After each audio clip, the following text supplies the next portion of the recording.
Crude oil is a mixture of different hydrocarbons, and once separated, those individual fractions have many different uses. A major use are fuels.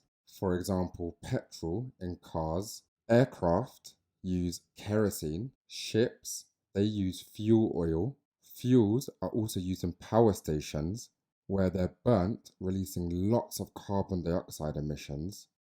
But this generates electricity, powering electrical appliances in our homes and industries. Another use for fuels is for heating. For example, butane gas can be burnt, which generates heat energy. This heat energy can be used for heating.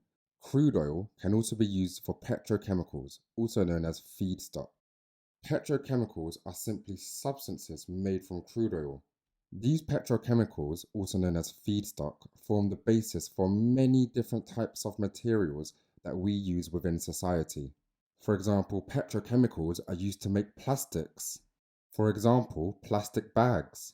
Many different types of petrochemicals are used to make clothes. And we wouldn't have rubber tires that go on our bicycles, cars, buses, trucks if it weren't for the petrochemicals that come from crude oil. Many of our cosmetics and makeup are made using the petrochemicals that come from crude oil. It's very important to remember that crude oil is non-renewable. This means the crude oil is being used up faster than it's being formed. Society relies on crude oil. If we carry on using these fuels at the rate that we're going, we will run out one day. Press pause to answer the questions, and the answers will follow. If stuck, just rewatch the video.